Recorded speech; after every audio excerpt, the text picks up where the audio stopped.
अब जैसे पैसेज आता है तो पैसेज में बच्चे बहुत परेशान होते हैं कि हमको अंग्रेजी का रीडिंग स्किल में तकलीफ है। जैसे एक ये स्लाइड हुआ पैसेज का, एक ये स्लाइड हुआ और एक ये स्लाइड हुआ, जिसको हम बनाएंगे, ठीक है ना। तो जैसे ही हमने कहा कि 3 स्लाइड में हम आपको पैसेज पढ़ना है और 5 क्वेश्चंस पूछेंगे इससे, जिसका आंसर देना है। तो यहाँ पे साइकोलॉजिकल तुरंत स्ट्रेस आया बच्चों के दिमाग में कि इतना सारा पैसेज हमें पढ़ना है, इसमें दी हुई सारी बातों को, तथ्यों को हमें रिटेन करना है दिमाग में, ये बहुत ही डिफिकल्ट टास्क है। लेकिन दोस्तों ये ध्यान रखें कि हमें रीडिंग स्किल कैसे करना है, उस पे हम बात कहने जा रहे हैं कि सबसे पहले हमें मोटे तौर पे पूरे पैसेज का विषय वस्तु को अपने दिमाग में बैठाना है, जिसके लिए पहला सेंटेंस जो है वो हमको पूरा आइडिया दे देता है, ठीक है। तो पूरे पैसेज का आइडिया लेने के लिए हम पहला सेंटेंस पे फोकस करते हैं। एक दूसरा ट्रिक ये भी है कि चलो इतना बड़ा पैसेज है, 5 क्वेश्चंस ही तो पूछा जा रहा है, तो पहले क्वेश्चंस को हम पढ़ लेते हैं। तो उस तरीके से ही बहुत लोग करते हैं कि क्वेश्चंस को पढ़ लेते हैं, तो उससे भी जो कोर क्वेश्चंस है उससे हमें आइडिया मिल जाता है कि इस पैसेज का विषय वस्तु क्या है। तो दोनों तरीका है, लेकिन हम आपको जो तरीका बता रहे हैं उस तरीका से हमें चलना है। और सबसे पहले जो साइकोलॉजिकल दिमाग में आता है कि ये जो हम पढ़ रहे हैं ये 500, 1000, 2000 वर्ड्स के पैसेज अगर हम पढ़ेंगे तो हमें दिक्कत होगा। तो इस दिक्कत को दूर करने के लिए कुछ फॉर्मूला हमें दिमाग में रखना है। पहला फॉर्मूला ये रखना है कि हमें विषय वस्तु को पकड़ना है पहले वाक्य से, जिसको हम कहते हैं आइडिया सेंटेंस। सही है, समझ में आ रहा है? पहला सेंटेंस को गंभीरता से पढ़ना है। बाकी जो नीचे एग्जाम्पल्स, स्टोरीज जो दिए हुए हैं वो सपोर्टिंग डिटेल्स कहलाता है, जिसको हमें बहुत ज्यादा सीरियसली 100% फोकस देके नहीं पढ़ना है। वहां 60% तक फोकस बनाना है, 50% तक फोकस बनाना है और स्पीड को बढ़ाना है। समझ गए? यानी कि 2 टुकड़ों में हम इसको तोड़ रहे हैं, एक मेन डिटेल्स और एक सपोर्टिंग डिटेल्स। मेन डिटेल्स हमको कहां से मिलेगा? पहला वाक्य से। और सपोर्टिंग डिटेल्स जो है उसको हमें कैसे पढ़ना है? 60-50% से ज्यादा हमें फोकस रखने की जरूरत नहीं है, क्योंकि 100% फोकस रखेंगे ना तो हमारा टाइम जो है वो स्पीड लिमिट हो जाएगा ना पूरा फोकस बनाने में, तो हम पीछे छूट जाएंगे। तो एग्जाम में हमें स्पीड को भी मेंटेन रखना है और 100% सही भी करना है। तो मैं आपका ये दूर कर देता हूं कि आप 100% फोकस रखे बिना पूरा 100% सही आंसर देंगे। पता है क्यों? क्योंकि जितने भी सवाल पूछे जाते हैं वो लगभग आपके मेन आइडियाज से ही पूछे जाते हैं, जो आप आसानी से फिगर आउट करके जवाब दे सकते हैं। इसलिए कभी भी आप 100% नहीं, आप परसेंटेज डिवाइड कर लें कि 100% फोकस हमें तब तक रखना है पहला या दूसरा वाक्य तक, जब तक कि हमें विषय वस्तु की जानकारी ना हो। बाकी के लिए तेजी से पढ़ेंगे और इसी तरीके से हम 5 आंसर्स को बनाएंगे। आज जब बन जाएगा तो हमें कोई दिक्कत नहीं, नहीं बनेगा तब हम जाके फिर से दोबारा हम पढ़ के क्लास में बताएंगे। एग्जाम में हमें इसी पैटर्न को फॉलो करना है। क्या एक बार मैं फिर से दोहरा दूं? एक बार हम क्रिस्प वे में बात कर रहे हैं। देखिए, पैसेज पढ़ने का बेस्ट तरीका क्या होता है टाइम सेविंग करने के हिसाब से और एक्यूरेट आंसर देने के लिए? आपके लिए जो फॉर्मूला है कि सेंटेंस, पहला सेंटेंस जिसको हम आइडिया सेंटेंस कहते हैं, यानी पहला सेंटेंस से दूसरा सेंटेंस जाते जाते आपको पूरा आइडिया मिल जाएगा पैसेज के विषय वस्तु का, सब्जेक्ट मैटर क्या है, क्रक्स क्या है, उसका मिल जाएगा। तो 100% फोकस रखना है पहले से दूसरे सेंटेंस, यानी तब तक जब तक कि विषय वस्तु आपको समझ में ना आ जाए। जब विषय वस्तु समझ में आ जाए तो बाकी जो सपोर्टिंग डिटेल्स हैं, जो एग्जाम्पल और स्टोरी के रूप में मिलेंगे, उसको आपको तेजी से पढ़ना है। यानी वहां आपका फोकस का जो परसेंटेज होगा वो 50 से 60% रखना है, ताकि स्पीड आपका बढ़ जाए और इतना में ही आपका सारा आंसर मिल जाएगा। क्योंकि बाकी क्यों मिल जाता है? क्योंकि जो ऑप्शन तैयार किया जाता है ना, उसमें ज्यादातर ऑप्शन इरिलीवेंट होते हैं। क्या होते हैं? इरिलीवेंट, यानी देखते ही आप आंसर उसको एलिमिनेट कर दीजिएगा और आंसर आपको मिल जाएगा। या कुछ ऑप्शन ऐसे होते हैं जो आधा सच होगा और आधा झूठ होगा, जो देखने से पता चल जाएगा, उसको भी एलिमिनेट कर देते हैं। और तीसरा ऑप्शन जो रहेगा वो बहुत अच्छी बातें की हुई रहेगी और सबसे बड़ा ऑप्शन होगा, इमोशनली आपको अपील करेगा कि मुझे क्लिक करो, लेकिन वो मिसलीड करने के लिए रहता है।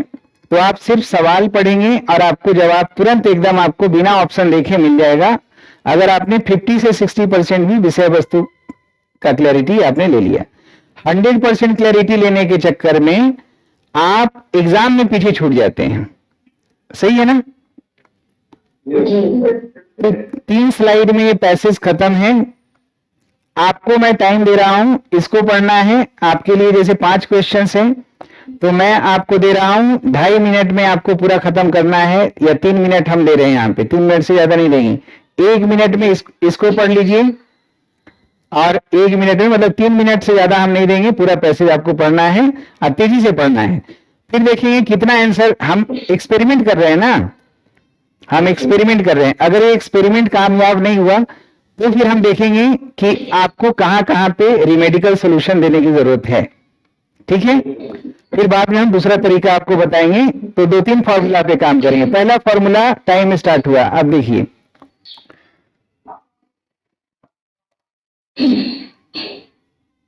तेजी से पढ़ के निकलिएगा, कोई ज्यादा फोकस नहीं करना है, जितना समझ में आए कोई दिक्कत नहीं। कोई भी नया वर्ड है कोई दिक्कत नहीं, पढ़ते रहिए।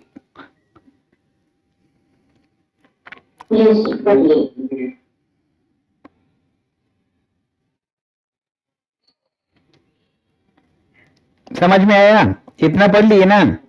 जी सर। अब मैं ये नहीं पूछूंगा कि कितना आपने समझा कितना नहीं, हम डायरेक्ट क्वेश्चन दिखाना चाह रहे हैं। जितना आपने समझा उसके बेसिस पे क्वेश्चन दिखाना चाह रहे हैं। अच्छा, बेसिकली विषय वस्तु आपने समझा कि यहाँ मेडिकल, ये जो हमारा जो परंपरागत जो आयुर्वेदा का ज्ञान है, योगा का ज्ञान है, उसके बारे में बात हो रही है कि ये हमारे लिए बहुत फायदेमंद है। और इसमें थोड़ा सा गिरावट आया है, कुछ कारणों का चर्चा किया है, लेकिन मेन विषय वस्तु है कि जो हमारा ट्रेडिशनल नॉलेज है अपने बॉडी को, दिमाग को, आत्मा को सही रखने का, उसके बारे में यहाँ पे बात हुई है। यही ना? यही चर्चा हुआ है। अब इसी को इतना ही ध्यान में रखिए और क्वेश्चन देखिए। जैसे अब क्वेश्चंस को पढ़ना है कि यहाँ व्हाट लिखा है, व्हेन लिखा है, वेयर है कि व्हाई है कि हाउ है। यहाँ क्या लिखा है? व्हाट कंसर्न्स, मतलब चिंता क्या, इस पैसेज में क्या चिंता को उठाया राइटर ने, योगा का वर्ल्ड वाइड जो पॉपुलैरिटी के बारे में क्या चिंता है। तो चिंता क्या इसमें चर्चा हुआ था। इसमें देखिए यहाँ स्टूडियोज की कमी, क्या स्टूडियोज कहीं चर्चा हुआ है? नहीं हुआ है ना? तो हमने पूरा अच्छे से, हमने बहुत तेजी से पढ़ा है, लेकिन इतना समझ में आया इरिलीवेंट क्वेश्चन है ना, इरिलीवेंट ऑप्शन है ना, ये इरिलीवेंट ऑप्शन है। यहाँ पे देखिए, dilution of its philosophical foundation, ये थोड़ा सही लग रहा है ना? यहाँ पे शॉर्टेज ऑफ प्रैक्टिशनर्स की कहीं प्रैक्टिशनर्स की बात हुई है? नहीं हुई है ना? तो ये तो ऐसे ही इरिलीवेंट ऑप्शन हो गया, इरिलीवेंट ऑप्शन हो गया। Access control by Indian agencies, कहीं इंडियन एजेंसीज का चर्चा हुआ है? तो ये भी इरिलीवेंट ऑप्शन है ना? तो ये जो इरिलीवेंट ऑप्शन हो गया, ये कहीं चर्चा ही नहीं हुआ, तो तुरंत हमारा दिमाग सजेस्ट कर रहा है कि ये तो हो ही नहीं सकता, इसको हम एलिमिनेट कर देंगे। एलिमिनेट कर दिया तीनों ऑप्शन। तो ये बात हो रहा था कि योगा वगैरह बाहर में देश विदेश में लोग ले जा रहे हैं, उसको खाली मतलब कि स्ट्रेस इससे ठीक हो जाएगा, बॉडी का अलग अलग तरह के हम पोस्चर दिखाते हैं कि योगा ऐसे करो, आसन ऐसे करो, लेकिन उसमें फिलोसफिकल जो ग्राउंड है उसकी कमी है। यानी कि जो हम फिलोसफी के साथ इसको जोड़ते हैं, जो इसके क्रिएटर थे वो अब ये नहीं है, खास करके जब हम विदेश में ले गए हैं तो इसका डाइल्यूशन हो गया। डाइल्यूशन का मतलब क्या है? डाइल्यूट हो गया मतलब कमजोर हो गया या खत्म हो रहा है। फिलोसफिकल ग्राउंड खत्म हो गया। फिलोसफिकल का मतलब क्या होता है? मतलब इसका जो ज्ञान संबंधित जो आधार है वो कम गया है। ये हमारा सही जवाब हुआ, ठीक है ना। तो हमें तो एग्जाम में आंसर सही करना है ना, और आंसर सही करने के लिए हमें उसका आउटलाइन को फिगर आउट करना है। जो आउटलाइन है ना, रूपरेखा है, आउटलाइन ऑफ द पैसेज, ये दिमाग में बस बैठाने के लिए हम पैसेज को पढ़ते हैं, ठीक है ना। आउटलाइन ऑफ द पैसेज, इसको फिगर आउट करने के लिए हम शुरू में पहला से दूसरा सेंटेंस तक, जब तक हमें इसका आउटलाइन पैसेज का नहीं मिल जाए, हम फिगर आउट करने के लिए 2 सेंटेंस को पढ़ते हैं। बाकी क्वेश्चंस एंड ऑप्शंस बनाने का तरीका इतना आसान होता है कि हमें 100% क्लैरिटी नहीं चाहिए पूरे पैसेज का। मतलब 100% वर्ड को 100% फोकस के साथ पढ़ेंगे तो हम क्लैरिटी मिल जाएगी, लेकिन हमारा टाइम बाकी क्वेश्चंस के लिए बचेगा नहीं। आंसर तो ऐसे ही मिल जाएगा जैसे बिना समझे आंसर हम दे रहे थे और सही आंसर दे रहे थे PQRS में। जरा इसको देखिए, विच ऑप्शन, यहां पढ़िए, इनमें से कौन सा ऑप्शन सबसे बेस्ट रिप्रेजेंट कर रहा है आयुर्वेदिक व्यू ऑफ इलनेस। यानी कि बीमारी के बारे में आयुर्वेदिक दृष्टिकोण क्या है, क्या डिस्कस किया गया है। तो वो भी चीज हमने पढ़ा, तेजी से पढ़ा, हम पूरा नहीं पूछ रहे हैं लेकिन दिमाग में आ जाता है। हम एक्सप्रेस नहीं कर पाते, कई बार होती है कि चीजों को एक्सप्रेस नहीं करते लेकिन दिमाग में है एक मोटे तौर पे। आप यहाँ पे बताइए कौन सा ऑप्शन जो है आयुर्वेदिक इलनेस के बारे में क्या सोचता है। डिस्ट्रॉइंग पैथोजेन्स थ्रू एंटीबायोटिक्स, तो ये इरेलीवेंट है ना, इलिमिनेट कर दिए। यूजिंग सिंथेटिक ड्रग्स, ये कहीं चर्चा ही नहीं हुआ था सिंथेटिक ड्रग्स का। Rebalancing the body through life style and routine, इसका चर्चा हुआ था। चलिए इसको हम सही करने के पहले इसको देख लेते हैं। करेक्टिंग जेनेटिक डिफेक्ट्स डायरेक्टली, क्या ये ऑप्शन वहां पे कहीं चर्चा हुआ है इसका, जेनेटिक डिफेक्ट्स। तो देखिए क्वेश्चन कैसे बनाया जा रहा है, ऑप्शन कैसे दिया जा रहा है कि बिना पढ़े भी बना सकते हैं। पहला तो दिमाग में रखना है, अगर पैसेज को सही करना है तो ये सोचिए कि बिना पढ़े भी हम PQRS बना सकते हैं, बिना हम पढ़े पैसेज भी बना सकते हैं। बिना पैसेज पढ़े भी अगर क्वेश्चन को अगर देखिएगा ना तब भी आंसर मिल जाएगा, लेकिन उसमें अजम्पशन होगा। और ये थोड़ा फिगर आउट कर लिए ना, आउटलाइन, विषय वस्तु, तब हम 100% श्योर हो रहे हैं। देख रहे हैं क्वेश्चन आंसर, क्वेश्चन और उसका ऑप्शन कैसे बनाता है। 3 ऑप्शन बिल्कुल वैसा दे रहा है जिसका पैसेज में दूर दूर तक कहीं चर्चा ही नहीं है। होता तो दिमाग में जरूर हो रही वो कहीं ना कहीं वो फ्लैश लाइट जलता है कि नहीं। हाँ। What risk linked to institutional promotion of Ayush is mentioned in the passage? कौन सा रिस्क है, जैसे गवर्नमेंट ने आयुष योजना चलाया है ना, तो इसके बारे में जो पैथो मतलब ये जो हैं एलोपैथी के लोग हैं, जो मॉडर्न साइंस के लोग हैं, वो बहुत कुछ कहें कि इसमें तो ना एविडेंस होता है, ना साइंस है, ना प्रूफ है, कुछ भी नहीं है। तो इस तरह से मतलब जो है लोकल जो ज्ञान है उसको मतलब अवहेलना हो जाएगा। तो रिस्किंग प्रोडक्ट कॉस्ट, अब बोलिए ये वाला कहीं पढ़ा था क्या कॉस्ट के बारे में? कॉस्ट के बारे में हमने कहीं चर्चा ही नहीं हुआ है। तो हम देखते ही ये हम ऑप्शन एलिमिनेटिंग सिस्टम इसको कहते हैं, एलिमिनेटिंग सिस्टम। एलिमिनेटिंग सिस्टम यानी जो रिलीवेंट ऑप्शन है उसको एलिमिनेट कर देंगे। इंक्रीज रूरल जॉबलेसनेस, जॉबलेसनेस का कहीं बात हुआ है? ट्रेडिशनल नॉलेज होल्डर्स यानी जो परंपरागत जो ज्ञान रखने वाले लोग हैं उनको साइडलाइन किया जा रहा है। ये थोड़ा सा यहाँ पे हमें स्टिक हो रहे हैं, है ना। और dependence on foreign investors, foreign investors का कहीं बात हुआ है? नहीं हुआ है। तो अब ये मैं सवाल आपसे पूछता हूँ, क्या पैसेज पढ़ने के लिए 100% फोकस रख के, जैसे हम पहला दूसरा सेंटेंस तक जब तक आइडिया नहीं मिलता जितना हम फोकस रखते हैं, क्या बाकी सपोर्टिंग डिटेल्स को पढ़ने के लिए भी इतना ही फोकस रखने की जरूरत है? बिल्कुल नहीं जरूरत है। आपका आंसर तुरंत मिल जाएगा, बस आपको 40-50% भी अगर क्लैरिटी है, आइडिया है विषय वस्तु का, 100% बना लेंगे। सही है ना। तो हाँ हाँ क्या जो इसमें जो बात करते हैं योगा को है योगा हाँ योगा से मैच करेंगे वही हमारा आंसर है। बिल्कुल सही बात है। मतलब आपको देखिए साइकोलॉजिकल फियर क्या होता है रीडिंग से, ये जो साइकोलॉजिकल फियर जो है ना, साइकोलॉजिकल फियर ये होता है बच्चों का कि पहला, अगर ये जो है साइज ऑफ पैसेज का साइज अगर बड़ा है तो बच्चे डरते हैं ना। तो बढ़िया रहता है। हाँ, ये साइज ऑफ द पैसेज। दूसरा है एडवांस वोकेबलरी, जैसे एडवांस वोकेबलरी जैसे ही देखते हैं बच्चे डर जाते हैं, या ऐसा टॉपिक जो आपके इंटरेस्ट का नहीं है, मतलब topic out of your interest. जैसे अगर कोई साइंस के बच्चा है, बायोलॉजी का बच्चा है, टॉपिक बायोलॉजी का मिला तो उसको इंटरेस्टिंग लगेगा, और जैसे ही उसको कॉमर्स का मिल जाएगा तो दिक्कत होगा। कॉमर्स वाले बच्चे को अगर हम साइंस वाला देते हैं तो शायद दिक्कत हो, हिस्ट्री वाले बच्चों को हिस्ट्री वाला टॉपिक मिलेगा तो मजा आता है ना। लेकिन ये जो तीनों जो कारण है साइकोलॉजिकल फियर का, ये तीनों कारण जो है बेसलेस है। क्या है? बेसलेस है। इससे आपको नहीं डरना है। पैसेज कितना भी बड़ा हो, हमें विषय वस्तु पहला दूसरा सेंटेंस से मिल जाएगा। वोकेबलरी अगर नया भी आता है, कोई भी वर्ड नया आता है, तो भी हमें डरने की जरूरत नहीं है, क्योंकि वो कॉन्टेक्स्ट में उसका meaning positive negative contextual reading अगर करते हैं तो उसका मीनिंग समझ में आ जाता है।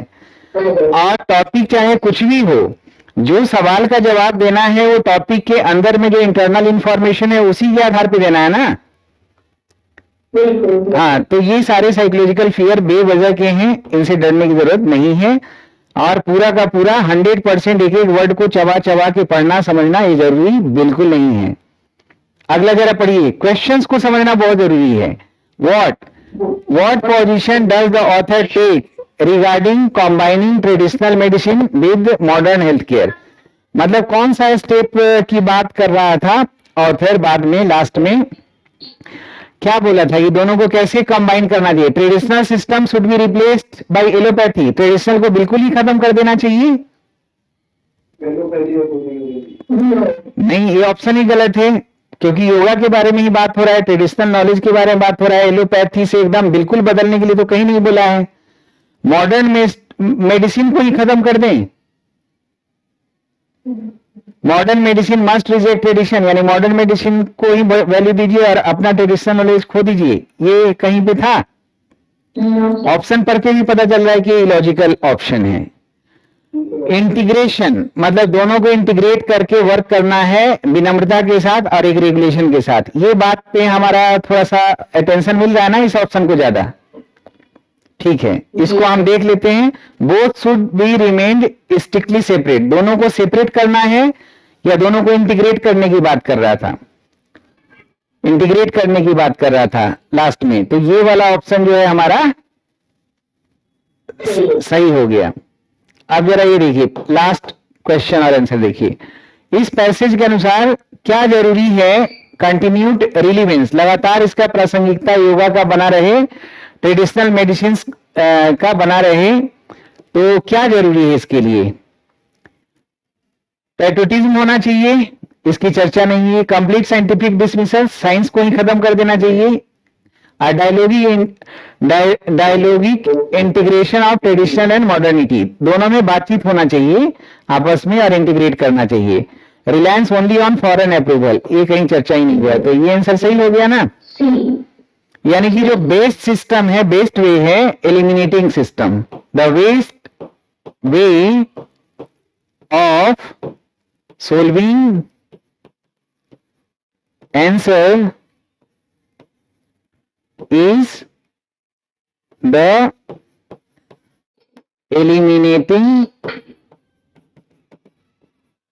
system। ऑप्शन को एलिमिनेट करना सीखना है, और इसके लिए हमें क्या चाहिए? इसका टूल क्या होगा? सब्जेक्ट मैटर का नॉलेज, सब्जेक्ट मैटर, इसको खाली स्टिक रहिए, सब्जेक्ट मैटर जानने का कोशिश करना है। सब्जेक्ट मैटर क्या है, हर बार यही दिमाग में आना चाहिए, सब्जेक्ट मैटर क्या है, सब्जेक्ट मैटर क्या है। चाहे पहले सवाल पढ़ लें और सब्जेक्ट मैटर जानने का कोशिश करें, या फिर पहला 2 सेंटेंस पढ़ के आप सब्जेक्ट मैटर निकालने का प्रयास करें दोस्तों। ठीक है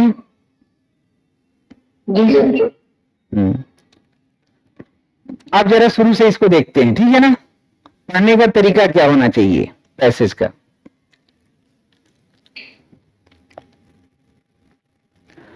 देखिए सबसे पहले तो चंक में पढ़ना चाहिए, ठीक है ना। जैसे देखो, पढ़ो हमारे साथ, जैसे इंडियाज, पढ़ने का तरीका गलत होता है ना, इसलिए हमें समझ में नहीं आता है। देखिए यहां पे एक चंक है, इंडियाज हेरिटेज, भारत का जो हेरिटेज है, जो हेरिटेज का मतलब क्या कहते हैं, लिगेसी, विरासत। भारत का जो हेरिटेज है, यहाँ प्रीपोजिशन है, मतलब तुरंत दिमाग में आ गया कि यही सब्जेक्ट होगा। भारत का जो हेरिटेज है वेलनेस का, वेलनेस मतलब निरोग, निरोगता, निरोग रहने की जो परंपरा है, ये हमारा भारत का ये है, विरासत है, जो हमें जो दिखता है कहाँ, योगा में दिखेगा, आयुर्वेदा में दिखेगा, सिद्धा में दिखेगा, यूनानी में दिखेगा, यूनानी ये सब में दिखेगा, और यही सब बनाता है, फॉर्म्स करता है लेयर ब्लेंड। ब्लेंड का मतलब क्या होता है, कई चीजों का मिक्सचर, लेयर ब्लेंड, यानी इसमें क्या क्या होता है, फिलॉसफी होता है, मतलब ज्ञान का, फिजियोलॉजी यानी शारीरिक ज्ञान का, शारीरिक ज्ञान का, और मेटाफिजिकल थॉट, मेटाफिजिकल किसको कहते हैं, यानी आत्मा का बात हो, मतलब उन सब चीजों का बात हो जिसमें, जिसको हम देख नहीं सकते हैं, जिसको हम छू नहीं सकते, ऐसे चीजों को हम मेटाफिजिकल कहते हैं। जैसे हम आत्मा की बात करें, अध्यात्म की बात करें, हम भगवान की बात करें, उनको हम देखते तो नहीं है ना, छू भी नहीं सकते। तो ऐसी चीजों, इन सब चीजों का कॉम्बिनेशन है योगा में, आयुर्वेदा में, ये सब में एक ब्लेंड है, एक मिक्सचर है, फिलॉसफी भी है इसमें, फिजियोलॉजी भी है, यानी फिलॉसफी का मतलब क्या है, ज्ञान से प्रेम, ज्ञान का अध्ययन, फिजियोलॉजी मतलब शारीरिक ज्ञान, और मेटाफिजिकल थॉट का मतलब जिसमें हम आत्मा का अध्ययन करते हैं, भगवान का अध्ययन करते हैं, अध्यात्म का अध्ययन करते हैं, वो सब मेटाफिजिकल थॉट है। इन सब का ब्लेंड है आयुर्वेदा में, योगा में, सिद्धा में और यूनानी में, ये सब मिलके बनाता है एक लेयर्ड ब्लेंड। तो ये पहला सेंटेंस से हमें पता चल गया कि भारत की जो विरासत है, निरोग रहने की जो परंपरा है, उसमें इन सब का रोल पॉजिटिव है कि नेगेटिव है। तो हम राइटर के माइंड के नजदीक भी पहुंच गए और विषय वस्तु को भी हम दिमाग में, अब जो भी हम आगे पढ़ेंगे इसी के सपोर्ट में बातें आगे चलेगी और कुछ इसके विरोध में चलेगी, है ना। विषय वस्तु तो यही है, मिल गया जी। अब हम आपको समझा रहे हैं, देखिए, rather than remaining frozen in time, these systems have continuously adapted, negotiating their place within local practice and global health conversations। यानी कि ये हमेशा जो है ना, एकदम समय में जरवत होके नहीं रहा है, जर होना मतलब बदलाव बिल्कुल पसंद नहीं कर रहा है, ऐसा नहीं हुआ है। ये जो सिस्टम्स हैं, सही योगा वगैरह ये सब जितना भी चीज है ट्रेडिशनल वैल्यू का बैलेंस के लिए, ये हमेशा लगातार अपने अंदर में चीजों को प्राप्त करता रहा है, अनुकूलता के साथ बदलता रहा है, समझौता करता रहा है, अपना स्थान को हमेशा बना के रखा है। चाहे लोकली इसका प्रैक्टिस हो या ग्लोबल हेल्थ की जब हम बातचीत करते हैं, हमेशा इसकी चर्चा होती है ना, जरबत नहीं रहा है, हमेशा अपने आप को बदला है। Central to this world view is the belief that the body is not merely a biological machine। यानी कि इसके सब में जो सेंटर में जो बात होती है कि जो शरीर है वो सिर्फ एक मशीन नहीं है, बायोलॉजिकल मशीन नहीं है, बल्कि एक फील्ड है जो इंटरलिंक्ड है रिदम से और एनर्जी से, मतलब लय और ऊर्जा दोनों से ये लिंक है हमारा बॉडी। सिर्फ मशीन के रूप में मत देखिए, मेडिकल साइंस में जैसे देखा जाता है, इसमें क्या है, लयबद्धता है, ऊर्जा है। यहां बात हो रहा है योगा। योगा सेप करता है, योगा जो पतंजलि ने बनाया है, योगा सूत्रा, वो सिंपली एक पोस्चर का सेट नहीं है। इसमें सिर्फ आसन नहीं बताया जाता है, बल्कि एक व्यापक कॉम्प्रिहेंसिव अनुशासन सिखाता है। इसका जो उद्देश्य है कि अलाइन करना, मेल में रखना, बॉडी को भी मेल में रखना है। योगा से बॉडी भी फिट होता है, माइंड भी फिट होता है, और आपकी चेतना भी ठीक रहती है। यानी ये सब को ठीक करता है ना। सिर्फ ये मत सोचिए कि आपका ये फिजियोलॉजिकल चीजें अच्छी हो जाएगी, आपका फिलोसफिकल चीजें भी ठीक होगी, कॉन्शसनेस भी, मेटाफिजिकल, ये सब चीजों का ब्लेंड है योगा सूत्र, है ना। लेकिन आज क्या हो रहा है, अब तुलना हो रहा है। देखिए, इन कंटेम्पररी सेटिंग्स, जो आज के जो वर्तमान में जो व्यवस्था है, इसमें क्या हो रहा है कि yoga has often been commercialised. Yoga को अब कॉमर्शियलाइज किया जा रहा है ना, खास करके भारत से बाहर, जहां पे इसका फिजियोलॉजिकल, ये जो फिलोसफिकल ग्राउंडिंग है ना, वो कम हो रहा है। फिटनेस रूटीन और स्ट्रेस मैनेजमेंट टूल्स के रूप में इसको देख रहे हैं। तो यहीं पे सवाल एक बना था ना कि क्या जो बाहर में हम इसको कॉमर्शियलाइज कर रहे हैं पैकेज बना के, तो इसमें फिलोसफिकल ग्राउंड खत्म हो रहा है। लेकिन ये सारी चीजों में क्या क्या होना चाहिए, फिलोसफी भी है, फिजियोलॉजी भी है, और मेटाफिजिकल थॉट, ये तीनों है ना इसमें। हाँ, तो यहाँ पे क्लियर हो रहा है। तो जैसे जैसे हम पढ़ते हैं वैसे वैसे हमारा ग्रास्प करने का स्पीड बढ़ता है। प्रैक्टिस जितना करेंगे उतना आपको समझ में आएगा कि ये कुछ नहीं है, रॉकेट साइंस नहीं है, बस ये कुछ खास चीज है जो सर बता रहे हैं, उस पर हमें बार बार वर्क करना है, फिर आपका कॉन्फिडेंस गेन हो जाएगा। तो ये स्ट्रेस मैनेजमेंट का और ये फिटनेस रूटीन का खाली टूल्स नहीं है, इसमें ये फिलोसफिकल चीजें छूट रही है। While this shift has expanded global appeal. अब इस वजह से ना अब सब जगह ये मांग उठ रहा है, ये कंसर्न, एक चिंता का कारण है कि cultural appropriation and loss of intellectual depth, इसमें कल्चर के साथ जो जुड़ाव होना चाहिए, उपयुक्तता, वो कमा है, और इंटेलेक्चुअल जो बौद्धिक जो गहराई होना चाहिए उसकी भी कमी है, और ये चिंता का विषय है। ठीक है। अब यहाँ देखिए, एक दूसरा सवाल बना था, आयुर्वेदा व्यूज इलनेस। आयुर्वेदा जो है इलनेस के बारे में क्या दृष्टिकोण रखता है, तो ये जो है as an imbalance of the tridosha. हाँ, इलनेस तभी होता है जब असंतुलन है। त्रिदोष जो कहते हैं उसमें असंतुलन है, जैसे वाता, पित्त एंड कफ। बात, पित्त एंड कफ, जैसे एयर है, वाटर है, फायर है, और कफ यानी कि धरती है। ये तीनों चीज में अगर कुछ संतुलन नहीं बनेगा तो इलनेस हो जाता है। ये फोर्स करता है कि यही तीनों जो है हमारे बॉडी के फंक्शन को गवर्न करता है। ये एम्फेसाइज करता है कि प्रकृति, आहार यानी डाइट जो आप लेते हैं, जो आपकी दिनचर्या है, डेली रिजीम है, वो ही पिलर है प्रिवेंटिव केयर का। यानी कि अगर आपका ये सब ठीक है, आहार ठीक है, दिनचर्या ठीक है, प्रकृति कॉन्स्टिट्यूशन बनावट ठीक है शरीर का, ये तो आपको बिल्कुल ये जो है ना पिलर्स की तरह काम करेगा, और कोई भी रोग दुख से प्रिवेंट करेगा, आपको बचा के रखेगा।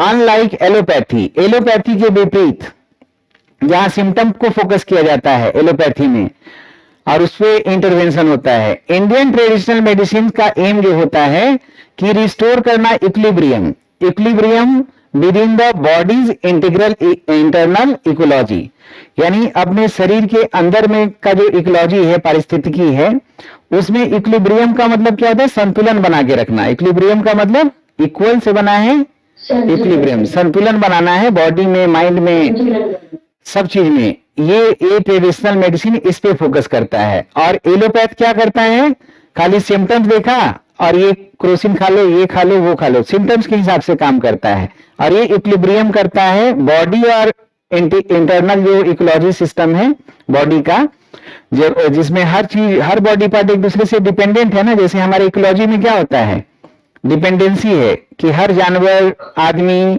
छोटा जानवर, बड़ा जानवर, पक्षी, सब एक दूसरे पे, पेड़ पौधा सब एक दूसरे पे आश्रित है ना। तो हमारे बॉडी की इकोलॉजी में भी सब पार्ट एक दूसरे पे डिपेंडेंट है। स्किन ना हो तो भी दिक्कत, कान ना हो तब भी दिक्कत, इंटरनल लंग्स ना हो तो दिक्कत, सब आपस में जुड़ा हुआ है ना। तो इक्विलिब्रियम बनाता है। ये जो अप्रोच है ये रिजोनेट करता है। रिजोनेट का मतलब आवाज गूंजना या सहमति देना। ये अप्रोच जो है सहमति भी दिखाता है मॉडर्न इंटरेस्ट से। मॉडर्न इंटरेस्ट जो है यानी कि आधुनिक जो एलोपैथ है उसमें भी ये थोड़ा देखा है। पर्सनलाइज प्रिवेंटिव मेडिसिन, दो द बायो मेडिकल कम्युनिटी, लेकिन फिर भी बायो मेडिकल कम्युनिटी जो है वो हमेशा एक स्केप्टिकल है। स्केप्टिकल का मतलब नेगेटिव थॉट रखता है। हाँ, स्केप्टिकल है, पेसिमिस्टिक है, निराशावादी सोच रखता है ट्रेडिशनल जो हमारा जो है उसके लिए। कारण कि डिफरेंसेस है दोनों के, मेथड और प्रूफ में अलग अलग है ना। उसका इलाज करने का मेथोडोलॉजी अलग है, उसका प्रूफ एविडेंस सब अलग होता है। और government support for Ayush, Ayush योजना को गवर्नमेंट सपोर्ट किया है, इससे भी रिफ्लेक्ट हुआ है renewed institutional attention.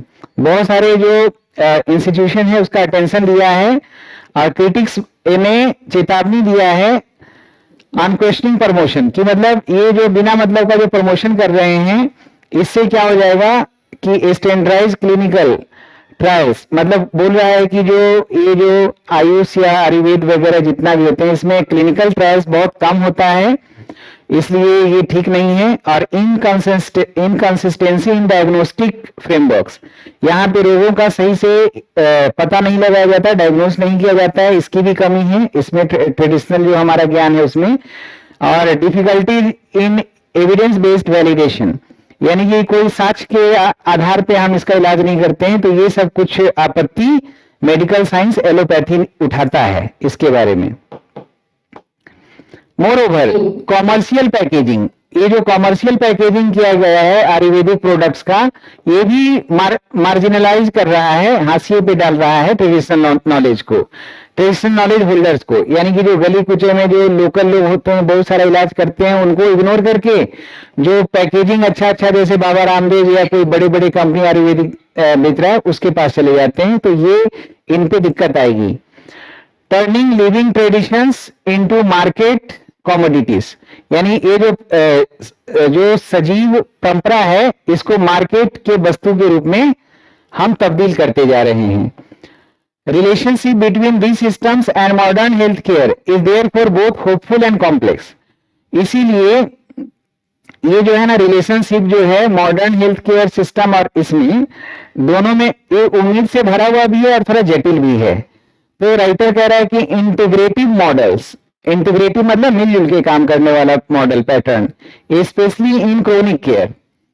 Chronic care जैसे क्रोनिक केयर मतलब ऐसा कोई बीमारी हो गया जिसका मतलब क्योर नहीं है, वो लाइफ टाइम डिजीज है, वो हमेशा रहेगा, तो उसमें मेंटल हेल्थ भी आपका डिस्टर्ब होता है और बॉडी भी डिस्टर्ब होता है। एंड पैलिएटिव सपोर्ट, तो इन सब में ये दोनों अगर मिल के काम करें तो ये सब ठीक होगा, क्रोनिक केयर अच्छे से होगा, मेंटल हेल्थ भी ठीक रहेगा। और पैलिएटिव सपोर्ट, पैलिएटिव सपोर्ट का मतलब समझते हैं? हाँ, पैलिएटिव सपोर्ट का मतलब होता है कि ये मेडिकल टर्म में बोला गया है कि जैसे कोई ऐसे पेशेंट हैं जिनको लाइलाज बीमारी है, जो अनक्यूरेबल डिजीज है, जैसे एड्स है, कैंसर है या डायबिटिक की वजह से बहुत ज्यादा परेशान है, तो ऐसे व्यक्ति ना बहुत ट्रॉमा में रहता है। तो जब हम उसको पैलिएटिव सपोर्ट देते हैं यानी उसको हम काउंसलिंग करते हैं, उसकी फैमिली को भी काउंसलिंग करते हैं, उसको इमोशनल सपोर्ट देते हैं और उसको बॉडी को भी रिलीफ मिले, इस तरह का हम सपोर्ट देते हैं। तो ये होप देने के लिए, पैलिएटिव सपोर्ट देने के लिए आयुर्वेदा या योगा या इस तरह के बहुत सारे जो उपाय हैं ना, वो उसको बीमारी से लड़ने का शक्ति देता है। बीमारी को खत्म तो नहीं करेगा लेकिन फिर भी एक सामान्य जिंदगी बनाए रहने में एक सपोर्ट देने के लिए हम एक टर्म को यूज करते हैं कि पैलिएटिव सपोर्ट ऐसे बीमार लोगों को मिलना चाहिए। सही है, समझ में आया? पैलिएटिव सपोर्ट ये खास करके किसको मिलना चाहिए? जो वैसे बीमार व्यक्ति हैं जिनके बीमारी तो हमेशा के लिए नहीं जाएगा, उसको रूट आउट नहीं कर सकते, इरेडिकेट नहीं कर सकते, लेकिन उनकी लॉन्गिविटी, लाइफ की जो लॉन्गिविटी है और जो नॉर्मेलसी है बना रहे, इसके लिए एलोपैथिक और आयुर्वेदा योगा जो ट्रेडिशनल नॉलेज है हमारा, दोनों को मिलके काम करना चाहिए। राइटर ये कह रहा है। मे वर्क बट दे रिक्वायर। लेकिन ये कैसे मिलके काम करेंगे? इसके लिए AP स्टेमिक humility and strict regulation की जरूरत है। क्या जरूरत है, क्या रिक्वायर है? Epistemic humility. ह्यूमिलिटी का मतलब विनम्रता होता है, समझ रहे हैं? और ये स्ट्रिक्ट रेगुलेशन का मतलब नियम होता है। तो जितने भी जो ट्रूली लीजेंड लोग होते हैं, महान व्यक्ति होते हैं, उनमें एपी स्टेमिक, ये जो एपी स्टेमिक ह्यूमिलिटी जो है ये हमेशा रहता है। एपी स्टेमिक ह्यूमिलिटी का मतलब है कि आप ये मान के चलते हैं कि मैं सर्वज्ञानी नहीं हूं और मैं ही सबसे ज्यादा शक्तिमान नहीं हूं। हम हमेशा अपने मन को खोल के रखते हैं कि जैसे ही हमें कुछ नया नॉलेज मिलेगा हम ग्रास्प करेंगे। हमें जहां पे हमें कमी है, भूल कर रहे हैं, वहां पे हम तुरंत प्रॉम्प्ट होके उसको सुधार करेंगे। तो अगर एपी स्टेमिक ह्यूमिलिटी है मतलब आप ट्रूली सही इंसान हैं। कई इंसान क्या होता है कि थोड़ा सा ज्ञान होता है, अपने माइंड को का दरवाजा बंद कर लेता है, उसको सीखने की जरूरत नहीं ऐसा मानता है, उसको लगता है कि वो तो सर्व ज्ञाता है, क्या सीखने की जरूरत है। तो खास करके जितने भी विद्वान लोग हैं, जो ट्रूली विद्वान लोग हैं, उनमें एपी स्टेमिक ह्यूमिलिटी होता है। अर्थात वो ये मान के चलते हैं कि उनको सब कुछ नहीं आता, वो हमेशा सीखने के लिए अपने मन के दरवाजा को खोल के रखते हैं और अपनी गलती को मानने में भी देर नहीं लगाते हैं। तो अगर मेडिकल साइंस और आयुर्वेदा, योगा, ये सबको साथ में अगर मिलके काम करना है तो ये जरूरी है ना कि उनके पास एपी स्टेमिक ह्यूमिलिटी हो, वो आयुर्वेदा को रिस्पेक्ट करें और हम एलोपैथी को रिस्पेक्ट करें। तो ये इसके लिए क्या जरूरी है? Epistemic humility. Epistemic, बोलिए epistemic, epistemic humility. और नियमों से भी बना होना चाहिए, एक हार्ड एंड फास्ट रूल होना चाहिए, उससे बना हुआ भी होना चाहिए।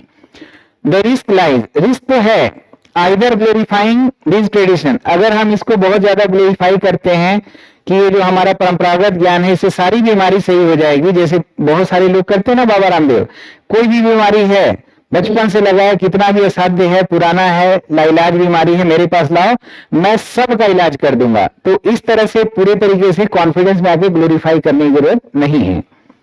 और ना ही डिसमिस करना है कि ये जो आपका आयुर्वेदिक ज्ञान है, योगा ज्ञान है, ये तो अनसाइंटिफिक है, ये तो अनसाइंटिफिक लेफ्टओवर्स है, जूठन है, तो इसको आप एकदम डिसमिस कर दे रहे हैं तो भी गलत है, और बहुत ज्यादा ग्लोरीफाई कर रहे हैं कि सबका पेनेसिया है, रामबाण है, ये भी गलत है। यानी एक बीच के रास्ते से चलिए, ठीक है ना? Their future relevance depends on preserving philosophical depth while applying transparent, यानी कि जो इसको हमको फ्यूचर इस पे बात पे है कि जो फिलोसफिकल, योगा का मतलब यही नहीं कि खाली आपको हेस्चर पोस्चर ठीक रखना है, आपको जो इसका फिलोसफी से जुड़ा हुआ है, ज्ञान से जुड़ा हुआ जो गहराई है उसको बनाए रखना है। और जब हम इसका इलाज करें तो उसमें ट्रांसपेरेंट होना चाहिए और राइगोरसली स्क्रूटिनी होना चाहिए, मतलब राइगोरस स्क्रूटिनी मतलब इसकी जांच भी होनी चाहिए कि सही इलाज चल रहा है कि नहीं, और आपस में दोनों ब्रांचेज के लोगों को आपस में डायलॉग रखना चाहिए, रेदर देन कि एक्सट्रीम विचार रखें दूसरे के बारे में कि नहीं चाहे हम ही 100% सही हैं और तुम 100% गलत हो, ऐसा नहीं, थोड़ा सा हमें एपिस्टेमिक ह्यूमिलिटी दिखाने की जरूरत है। तो ये पूरा पैसेज था। अब ये हम पूरा पैसेज को अगर हम इस तरह से पढ़ेंगे तो समझ में तो आ जाएगा पूरा 100%, लेकिन क्या इतना समझने की जरूरत थी? सवाल मेरा ये है। इतना पैसेज को पढ़ा हमने, सारा वर्ड को चबा चबा के पढ़ा, एक एक वर्ड पे फोकस किया, 100% अटेंशन लाया, लेकिन आंसर तो हमने पहले ही बना लिया था। समझ में आ रहा है? तो जो पैटर्न हमारा PQRS में था कि हमें पूरा समझने की जरूरत नहीं है, आंसर हमारा हाजिर है, उसी प्रकार से पैसेज में हमें पूरा पढ़ने की जरूरत नहीं है। हमें सेंट्रल आइडिया जो थीम है, विषय वस्तु जब तक ना समझ में आए तब तक पढ़ना बहुत जरूरी है, और विषय वस्तु को अपने दिमाग से स्लिप नहीं होने देना है जब तक पैसेज पूरा पढ़ ना ले। और फिर देखिएगा एलिमिनेटिंग सिस्टम लगाइए, सारे आंसर आपके सही हो जाएंगे। कुछ विश्वास जगह? जी सर। हाँ, तो आज इतना ही रखा जाए। जी सर, थैंक यू। जी। साथियों, क्या आप भी एसएससी सीजीएल 2026 के एग्जाम को क्रैक करना चाहते हैं और इंग्लिश पेपर का डर आपको सता रहा है? तो डरने की जरूरत बिल्कुल नहीं है। मैं आपके लिए शानदार समाधान लेकर आ रहा हूं English foundation to selection batch के माध्यम से, जिसमें 2 घंटे का हाई इम्पैक्ट क्लास होगा। और खास बात यह है कि ये 2 वे कम्युनिकेशन होगा, अर्थात बिल्कुल फिजिकल क्लास वाली फीलिंग आपको आएगी। और मेथोडिकल फ्रेमवर्क आपका बेहतरीन रहे पहला क्लास से ही, इसके लिए क्लास को 3 पिलर फॉर्मूला पे बनाया गया है, अर्थात हर क्लास को 3 सेक्शन में डिवाइड किया गया है। पहला सेक्शन 1 आवर का है, जिसमें इंग्लिश ग्रामर प्लस प्रैक्टिस। दूसरा सेक्शन हाफ एन आवर का है, जिसमें वोकेबलरी प्लस प्रैक्टिस। और तीसरा सेक्शन हाफ एन आवर का है, जिसमें रीडिंग। यानी कि एग्जाम के जरूरतों के हिसाब से सटीक तैयारी, बिल्कुल मेथोडिकल फ्रेमवर्क से एकदम हाई इंपैक्ट क्लासेस। और ये बैच शुरू हो रहा है 7 अप्रैल 2026 से। टाइमिंग है 8 to 10 PM। खास बात एक और है, इस कोर्स के लिए आपको डाउन पेमेंट देने की जरूरत नहीं है, आप मंथली पेमेंट मोड पे आ सकते हैं। इससे क्लास का मोमेंटम और क्वालिटी दोनों बना रहेगा। तो आप Shyam Sharma learning app download करें या www.shyamsharmaclasses.in से भी आप इस कोर्स को एक्सेस कर सकते हैं। विशेष इंक्वायरी के लिए 9599614791 पे कॉल कर सकते हैं। और जो ऐप और वेबसाइट का लिंक है वो कमेंट बॉक्स में दिया जा रहा है।